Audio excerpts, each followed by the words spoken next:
Okay, I thought I would share what I have learned on how to take my mineral images that I have shot in my little home studio here back in the corner, um, and then how to add AI generated backdrops to them, which I think makes them look, really nice. So I start with one of the images that I've taken, and what I found is a bright image like this nice orange calcite or this sulfur or this opal, look good against a dark backdrop initially, and then if it's a light or a dark mineral, I think they work best against a white backdrop when you're photographing them. Even though we're going to replace the backdrop, I just kind of start with something like that. So let's start with, I don't know, something like this blueberry fluorite. And all I'm going to do is right click and choose open with Adobe Photoshop 2024. And I'm going to open that image that I took that just has a boring white backdrop in it. So it's not very attractive of an image right now.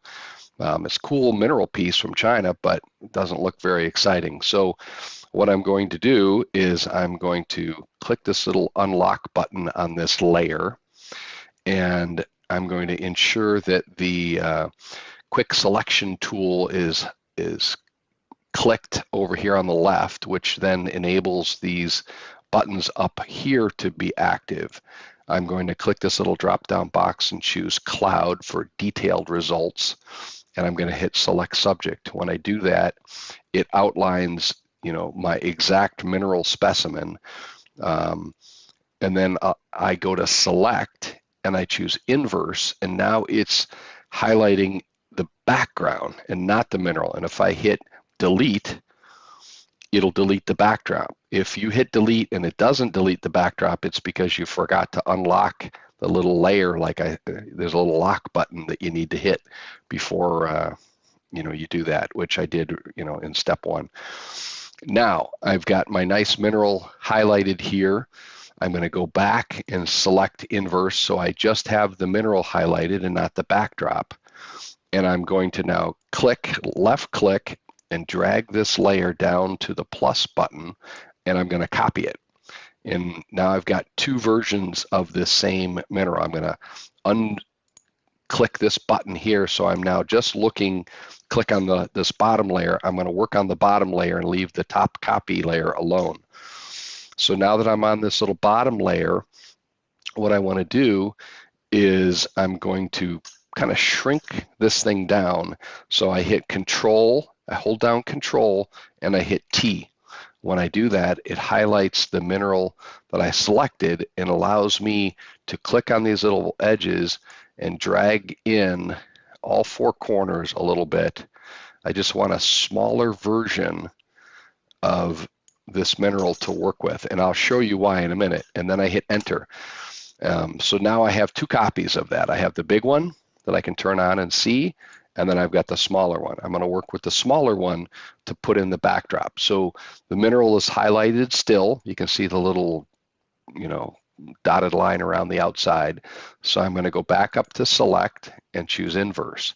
Now I got the backdrop, not the mineral. And now I go to Edit, Generative Fill.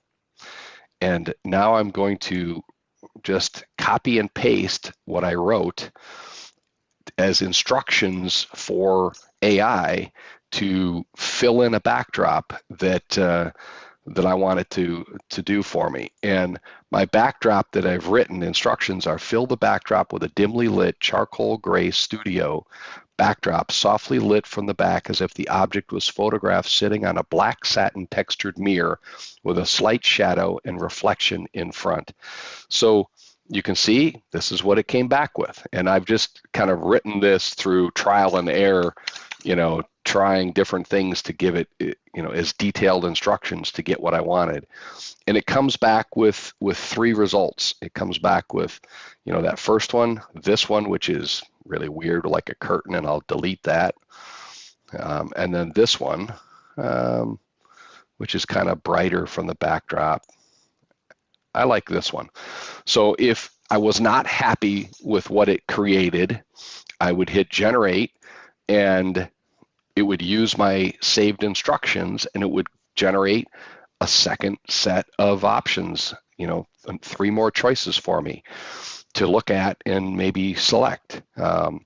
So even though I'm kind of happy with that first one, I'll just hit it and tell it to do it again.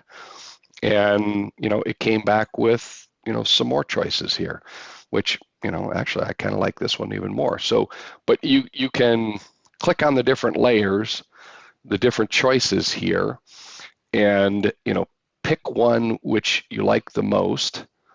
I'm going to say that one. That one's kind of cool. So, but one thing you'll notice is that the AI not only creates the backdrop, but it does some weird stuff to the edges of my original photo.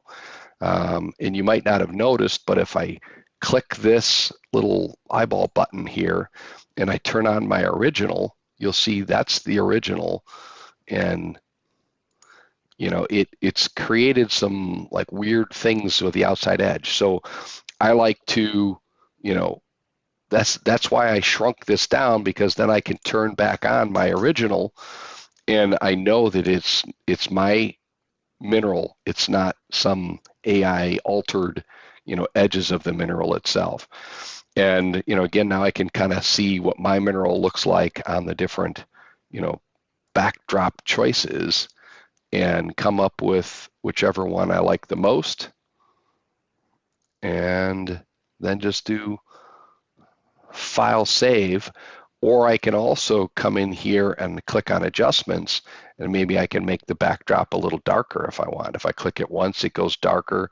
If I click it again, it goes darker yet. I think I like that. And then, just do file, save a copy, save it to my desktop, and go. And now I've got my original mineral with a AI, generated backdrop. It looks as if it was maybe taken in a studio. So if I, close Photoshop and I go back, here is my end result image. So that's how you do it. It's that easy.